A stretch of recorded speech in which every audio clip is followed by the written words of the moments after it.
नमस्कार विद्यार्थी मित्रांनो, व्यंकटेश एज्युकेशन अँड संस्कृती आपल्या चॅनेलवर सर्वांचे सहर्ष स्वागत आहे। आजच्या व्हिडिओमध्ये आपण भारतीय अभिरूप शिष्यवृत्ती परीक्षा म्हणजेच IAS परीक्षा। आता अभिरूप परीक्षा म्हणजे काय बघा, ही परीक्षा सुद्धा मंथन परीक्षेसारखीच आहे। स्कॉलरशिप, नवोदय, सैनिक स्कूल या परीक्षांच्या तयारीच्या दृष्टीने ही परीक्षा खूप महत्त्वाची आहे। बघा, आपली मुले हीच खरी संपत्ती आहे, म्हणूनच सर्व पालक, प्रत्यक्ष मुलंसुद्धा हे यश प्राप्त करण्यासाठी अहोरात्र कष्ट घेत असतात। यासाठीच आपण या चॅनलवर IAS या परीक्षेचे सराव संच सोडवून घेणार आहोत आणि तेही स्पष्टीकरणासहित अगदी मुलांना समजेल या भाषेत। आपल्याला या परीक्षेच्या प्रत्येक व्हिडिओचे नोटिफिकेशन मिळण्यासाठी आपल्याला हे चॅनल सबस्क्राइब करावं लागेल आणि पुढे दिलेलं बेल बटन प्रेस करावं लागेल। चला करूया सुरुवात। बघा, आजच्या व्हिडिओमध्ये आपण अभिरूप शिष्यवृत्ती परीक्षा यातील सराव संच 1 यामधील भाग 2 गणित या विषयाची प्रश्नपत्रिका आज आपण सोडवून घेणार आहोत। यातील आपण थोडेसेच प्रश्न आज सोडवून घेणार आहोत आणि बाकीचे प्रश्न पुढच्या व्हिडिओमध्ये सोडवून घेणार आहोत। बघा, इथे पहिला प्रश्न, 150 रुपयात 10 रुपयाची 3 नाणी व उरलेली 1 रुपयाची व 5 रुपयाची समान नाणी आहेत, तर एकूण किती नाणी आहेत? इथे आपल्याला चार पर्याय दिलेत, आपण सोडवून घेऊया हे गणित। बघा, इथे एकूण किती रुपये आहेत? 150 रुपये। बघा, इथे एकूण किती रुपये आहेत? 150 रुपये आणि इथे काय सांगितले? 10 रुपयाची 3 नाणी। आता आपल्याला माहिती आहे ची चे म्हणजे काय, इथे गुणाकार करायचा। बघा, 10 रुपयाची ची म्हणजे काय, गुणाकार। 10 रुपयाची किती नाणी आहेत? 3 नाणी आहेत, बरोबर आहे। मग 10 3 किती झाले? हे 30 रुपये झाले। आणि आपल्याला काय सांगितलं? 1 रुपये व 5 रुपयाची समान नाणी आहेत, उरलेली नाणी। मग 1 रुपयाची आणि 5 रुपयाची समान नाणी आहेत, म्हणजे इथलं आपल्याला माहित नाहीत की 5 रुपयाचे किती नाणी आहेत आणि 1 रुपयाची किती आहेत, फक्त दोन्ही पण समान नाणी आहेत असं आपल्याला सांगितलं। आणि एकूण रुपये किती आहेत? 150 रुपये, म्हणजे 150 रुपये आहेत। आपल्याला काय विचारले? तर एकूण किती नाणी आहेत विचारले आपल्याला। एकूण नाणी, मग हे काय आहेत? नाणी आहेत, बरोबर आहेत। मग आपल्याला यांची संख्या विचारले किती आहेत।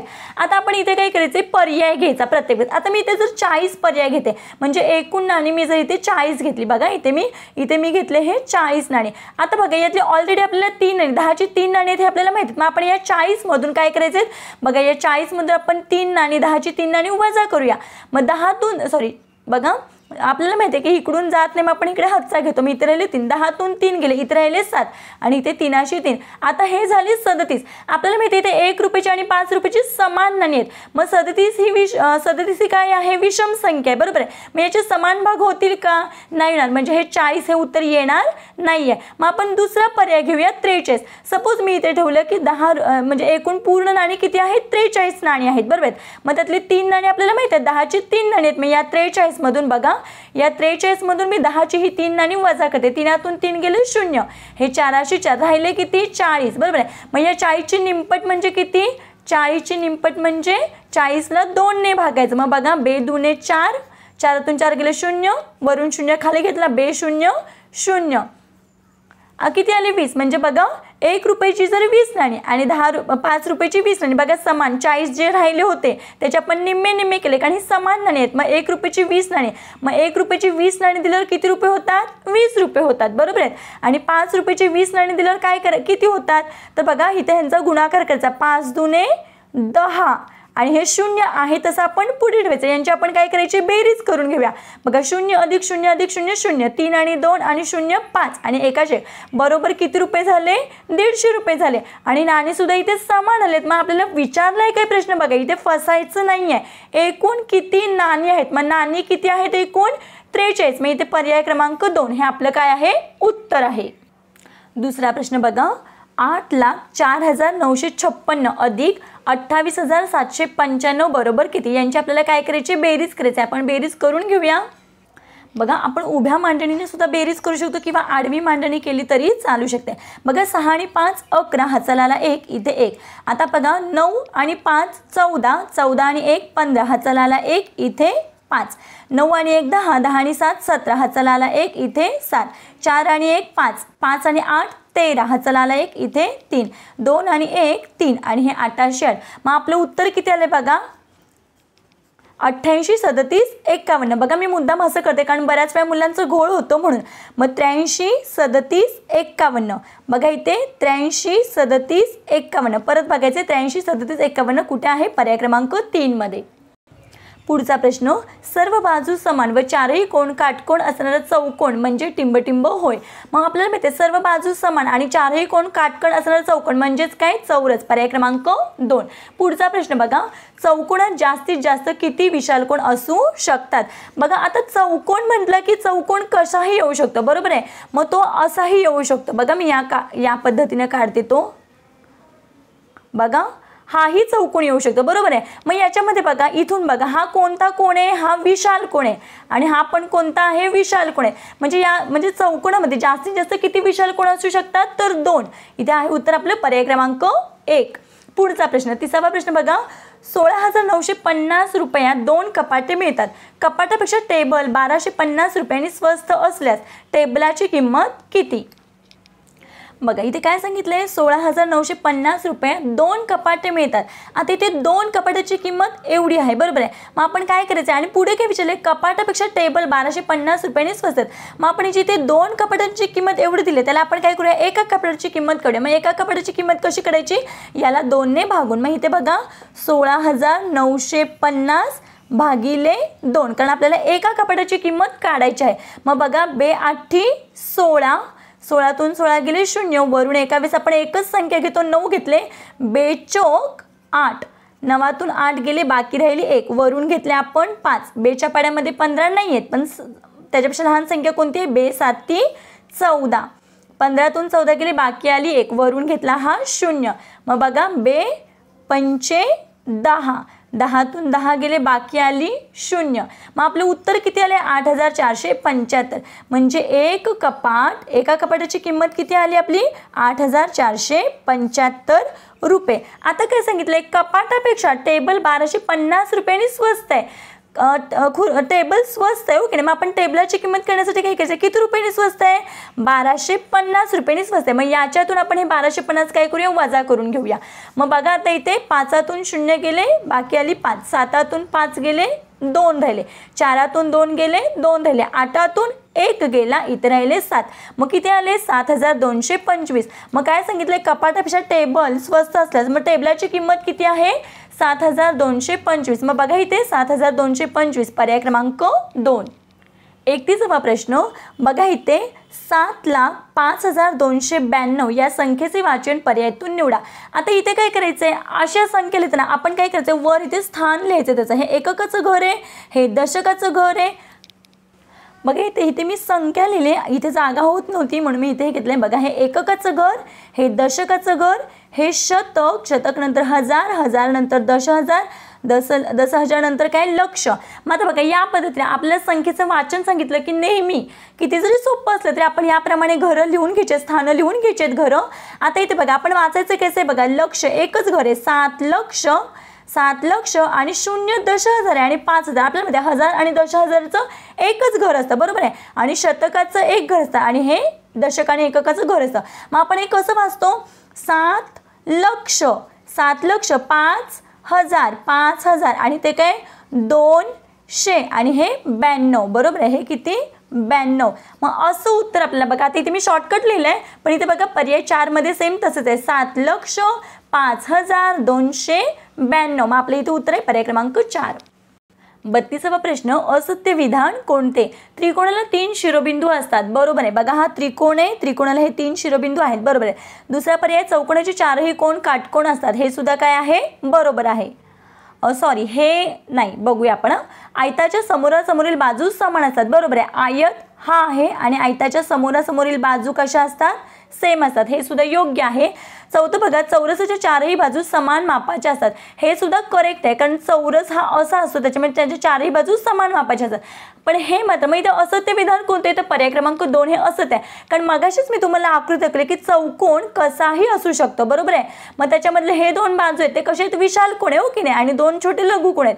मग चौकोनाचे 4ही कोण काटकोन असतात, हे काय आहे, असत्य विधान आहे. म्हणून आपल्या इथे उत्तर आहे पर्याय क्रमांक 2. पुढचा प्रश्न बघा, प्रत्येकी 16,800 रुपयांप्रमाणे 4 फ्रीज व 12,500 प्रमाणे 3 कोच विकले तर किती रुपये मिळतील. बघा इथे काय सांगितले, 16,800 रुपयांप्रमाणे 4 फ्रीज, प्रत्येकी 16,800 म्हणजे एक फ्रीज कितीला आहे, 16,000 800 रुपयाने आपल्याला किती फ्रीज घेतले त्यांनी? 4 फ्रीज घेतले. मग काय करायचं आहे? गुणिले 4 करायचं. 16,800 गुणिले 4.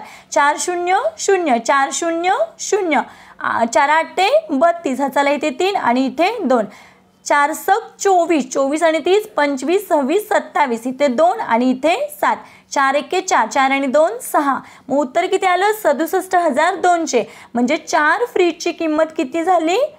67,200 रुपये झाली. बरोबर आहे. आता काय सांगितलं होतं आपल्याला? 12,500 प्रमाणे 3 कोच, म्हणजे एक कोच 12,500. बघा एक कोच कितीला आहे? 12,500ला. याप्रमाणे किती कोच घेतले? 3 कोच घेतलेत ना, म्हणून मग 3 ने गुणायचं. मग 3 0 0 3 0 0 3 5 15. हा चला आला 1 आणि इथे 5. 3 दुणे 6 6 आणि 1 7. 3 1 3. याची किती किंमत झाली? 37,500. आता काय विचार आपल्याला? तर किती रुपये मिळतील? मग या दोघांची काय करायची? बेरीज करायची आहे. बेरीज करून घेऊया आपण. 0 अधिक 0 0 0 अधिक 0 0 2 अधिक 5 7 7 आणि 7 14. हा चला 1 इथे 4 6 आणि 3 9 9 आणि 1 10. मग आपलं उत्तर किती आलंय? बघा आपलं उत्तर आलं 1,04,700. आपण लक्षात ठेवताना मात्र एवढंच करायचं आहे बघा बघताना, कारण मुलांचा बऱ्याच वेळ घोळ होतो. 104 आणि हे 700. मग बघा इथे 104 आणि 700 कुठे आहे? पर्याय क्रमांक 1 मध्ये. पुढचा प्रश्न 84,029च्या स्थानिक किमतींच्या बेरजेच्या स्वरूपातील मांडणी पर्यायातून निवडा. आता आपल्याला माहिती आहे बघा, एक सोपी पद्धत सांगते. इथे 8 आहेत. 8च्या पुढे किती आहेत? 1 2 3 4. मग 8च्या पुढे 4 0. बघा इथे 1 2 3 4. 4च्या पुढे 3 संख्या आहेत, म्हणून मग 4च्या पुढे 3 0. आता 0 लिहिला काय किंवा नाही लिहिलं काय? त्याची किंमत 0च असणार आहे. मग 2 दशकाच्या घरात आहे म्हणून इथे काय? 20 आणि 9 एकक म्हणून 9. मग इथे कोणतं योग्य आहे? पर्याय क्रमांक 2. पुढचा प्रश्न 35वा प्रश्न बघा. म केंद्र असलेल्या वर्तुळात किती जीवा आहेत? सगळ्यात महत्त्वाचं त्रिज्या म्हणजे आपल्याला म्हणते की हे इथून इथपर्यंत, त्याला आपण त्रिज्या म्हणतो. आणि त्रिज्येच्या दुप्पट काय असतो? व्यास असतो. म्हणजे बघा जर ही वर्तुळ केंद्रापासून इथपर्यंत जी रेषा आहे तिला त्रिज्या म्हणतो, आणि त्रिज्येच्या दुप्पट म्हणजे ती काय आहे? व्यास आहे. आणि जीवा म्हणजे काय? बघा ह्याला आपण काय म्हणतो? जीवा. पण हेही वाक्य आपल्याला लक्षात ठेवायचं की वर्तुळाचा जो व्यास आहे तो वर्तुळाची सर्वात मोठी काय असते? जीवा असते. मग याच्यामध्ये जीवा बघा 3 आहेत. बघा ही इथून इथपर्यंत ही 1 आहे आणि ही इथून इथपर्यंत ही 2 आहे, म्हणजे ही पूर्ण अखंड 2, आणि ही इथून इथपर्यंत ही 3. मग किती आहे तिथे? 3. पर्याय क्रमांक 4. पुढचा प्रश्न 4,572 खेळणी 18 सुतारांनी बनवली, तर प्रत्येकाने किती खेळणी बनवली? 4,572 खेळणी 18 सुतारांनी बनवले, तर प्रत्येकाचं विचारले आपल्याला. बघा जास्तच दिले आणि प्रत्येकाचं म्हणजे एका सूत्राने किती खेळणी बनवलेत विचारले. मग इथे आपण काय करतो? भागाकार करतो. मग बघा 4,572 भागिले 18. आता 18च्या पदामध्ये 45 नाही आहेत, मग त्याच्यापेक्षा लहान संख्या कोणती आहे? 36. मग 18 दुने 36. बघा यांची जर आपण 45 वजा 36 केलं तर इथे उत्तर किती? बाकी किती राहते? 9 राहते. आणि वरून घेतले हे 7 97. आता मुद्दाम मी त्या 18चा पाडा लिहिला आपल्या लक्षात यावं म्हणून. 18च्या पाड्यामध्ये 97 नाही आहेत. 97 पेक्षा 108 मोठे आहेत. मग ह्याच्यापेक्षा लहान संख्या कोणती आहे? 90. मग 18 5 90. मग बघा 97 मधून 90 वजा केले तर इथे बाकी किती राहते? 7 राहते. वरून घेतले 2. 18च्या पाड्यामध्ये 72 आहेत. 18 चौक 72. मग 72 मधून 72 गेले, बाकी किती आली? 0. मग एका सूत्राने किती खेळणी बनवली? तर 254. मग 254 बघा इथे पर्याय क्रमांक 3 मध्ये आहे. पुढचा प्रश्न बघा 2 व 3 या दोन्ही संख्यांनी पूर्ण भाग जाणाऱ्या 100 पर्यंत किती संख्या आहेत? आपल्याला माहिती आहे 2 आणि 3 या संख्यांनी जर भाग जाणाऱ्या पूर्ण संख्या बघितल्या म्हणजे 100 पर्यंत, तर 2च्या संख्या किती आहेत? आपल्याला माहिती आहे एकक स्थानी 2 असणार. 2च्या पदातल्या सगळ्या संख्या किती असतात? समसंख्या असतात. मग 1 ते 100 मध्ये अशा 50 संख्या आहेत की ज्यांना 2 ने भाग जातो. बरोबर आहे. आणि 3 ने मात्र काय वेगळ्यात. आता आपल्याला काय सांगितलं? 2 ने पण भाग केला पाहिजे आणि 3 ने पण केला पाहिजे. मग आपण काय करायचं? बघा इथे मी काही संख्या लिहून घेते. बघा 6 ही समसंख्या, याला 2 ने पण जातो आणि 3 ने पण जातो. बघा इथे मी संख्या लिहिते 12 18 24 30 36. बघा 2ची आपल्याला माहिती आहे की समसंख्या हो की नाही, आणि 3ची कसोटी काय सांगते? बघा आता ह्या आपल्याला 3च्या पाड्यापर्यंत आपल्याला येतात. बरोबर. आता इथे काय 3ची कसोटी काय सांगते? दिलेल्या दोन्ही संख्यांची बेरीज. जर बघा आता 3 आणि 6 यांची बेरीज किती? ते 9. मग दिलेल्या पूर्ण संख्यांची बेरीज जर 9च्या त्यांचे जे आलेले उत्तर आहे तर ह्यांची बेरीज किती 9 येते. मग या आलेल्या उत्तराला जर 3ने भाग जात असेल तर त्या पूर्ण संख्येला 3ने भाग जातो. आता 78 बघा 7 आणि 8 किती 15 मग 3 15 म्हणजे कसं यांची बेरीज केल्यावर जे उत्तर येईल त्याला 3ने भाग केला तर त्याला सुद्धा काय या पूर्ण संख्येला 3ने भाग जातो. मग बघा या एवढ्या संख्येत मग अशा मी काढल्यात 16 संख्या आहेत म्हणून आपल्या इथे उत्तर आहे पर्याय क्रमांक 2. पुढचा प्रश्न बघूया.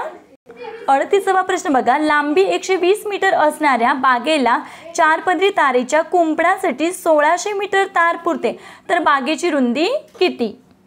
बघा इथे काय सांगितलं होतं 120 मीटर लांबी आहे. बघा लांबी आपल्याला माहिती आहे 120 मीटर, ही 120 आणि हे सुद्धा 120 बरोबर आहे. आता आपल्याला रुंदी माहीत नाही पण काय सांगितलंय बागेला 4 पदरी कुंपण केलं म्हणजे असा एक फेरा 2 3 आणि हे 4 पदरी कुंपणासाठी 1600 मीटर तार लागते. किती लागते 1600 मीटर तार लागते. मग आपल्याला काय करायचं आहे आता एका पदराचं काढायचं आपल्याला परिमिती काढली पाहिजे. ओके बागेची रुंदी काढण्यासाठी आधी परिमिती काढली पाहिजे.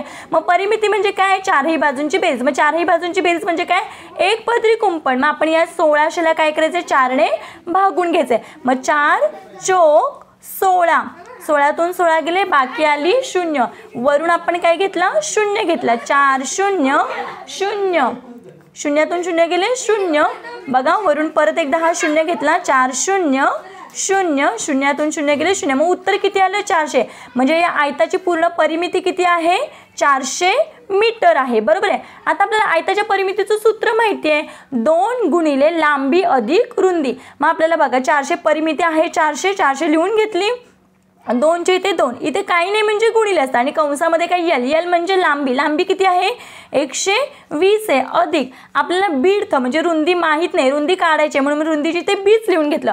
आता आपण इथे काय करायचं 400 हे इथे 2 गुणिले आहेत ना मग ते 2 आधी काय करायचं या बरोबर चिन्हाच्या इकडे येणार आहेत. मग गुणिले चिन्ह दुसऱ्या घरात म्हणजे बरोबर चिन्हाच्या पलीकडे जाताना काय होतं गुणाकाराचं भागाकार होतं. मग इथे झालं भागाकार बरोबर काय राहिलं इथे 120 अधिक बी राहिलं. मग 400 भागिले 2 आता इथे भागाकार करा बे दुने 4 आणि बे 0 0 बे 0 0 बरोबर 120 अधिक बी. आता इथे काय करायचंय हे अधिक 120 आहे ते या घरामध्ये यायचे म्हणजे इथे काय 200 वजा 120 झाले बरोबर बी. मग 200 वजा 120 जर आपण केलं तर यांची वजाबाकीचं उत्तर किती येतं 80 म्हणजे बी बरोबर किती आलं म्हणजे रुंदी बरोबर किती आलं 80 आलंय. मग बघा इथे हे 80 आणि हे 80 आपलं उत्तर बरोबर आहे का चुकले हे बघण्यासाठी काय करायचं या सर्वांची बेरीज करायची आणि बेरीज केल्यावर जर परिमिती किती बेरीज केल्यावर परिमितीच हो की नाही म्हणजे किती 400 आलं तर आपलं हे उत्तर काय आहे बरोबर आहे. मग इथे बघा 120 अधिक 120 आणि हे 80 आणि हे 80 यांची बेरीज केली बघा 0 80 0 8 आणि 8 16 17 18 19 20 0 आणि ह्याचा आले इथे 2 2 3 4 बरोबर 400 आलेलं आहे म्हणजे आपली रुंदी जे आपण 80 काढले ते काय आहे बरोबर आहे. बघा इथे मग आपली रुंदी आलेली आहे 80 मीटर पर्याय क्रमांक 1.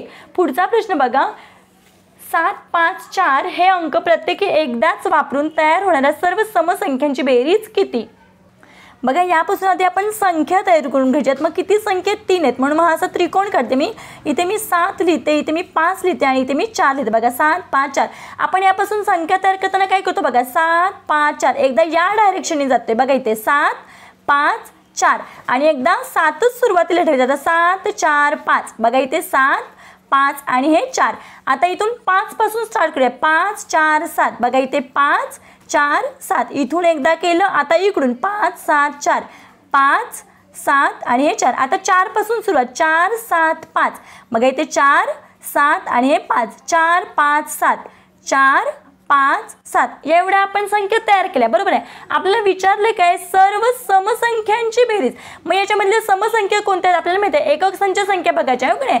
मग एकक संख्या संख्येमध्ये कोणत्या 0 2 4 6 आणि 8 यापैकी कोणताही एक अंक असेल तर त्याला आपण काय म्हणतो समसंख्या म्हणतो. मग याच्यामध्ये कोणकोणत्या समसंख्या तर इथे बघा 4 आहेत म्हणून मग ही एक समसंख्या आहे. बघा इथे पण 4 आहेत सॉरी माझ्याकडून ही संख्या 30 परत लिहिली गेली बघा 7 5 4 एकदा झाले.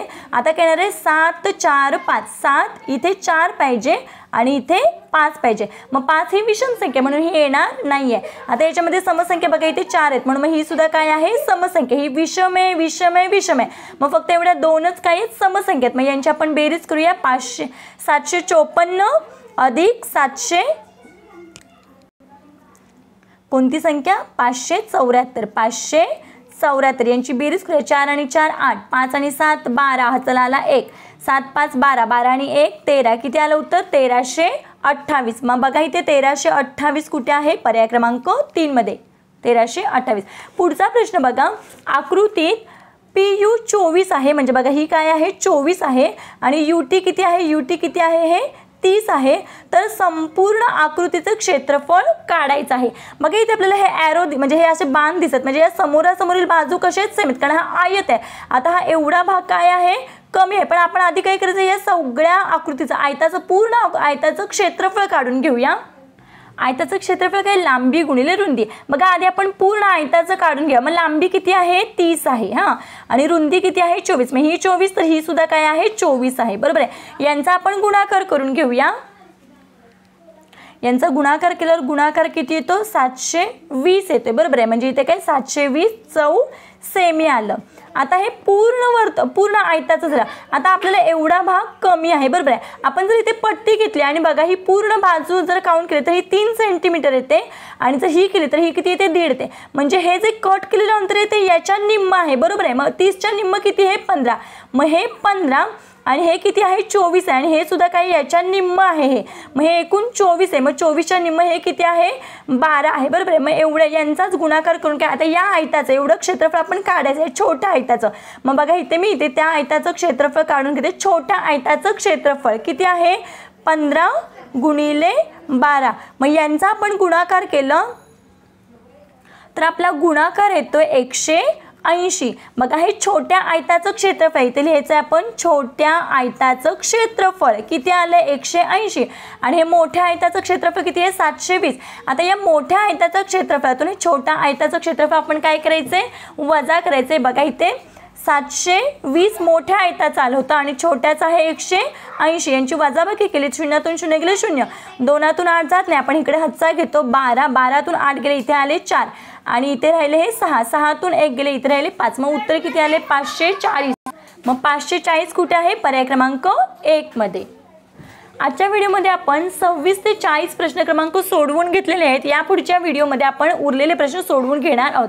आशा करते आपल्या सर्वांना हा व्हिडिओ आवडला असेल. आवडल्यास व्हिडिओला नक्की लाईक करा. व्हिडिओ कसा वाटला ते कमेंटमध्ये नक्की सांगा. भेटूया पुढच्या व्हिडिओमध्ये. तोपर्यंत नमस्कार. थँक्यू.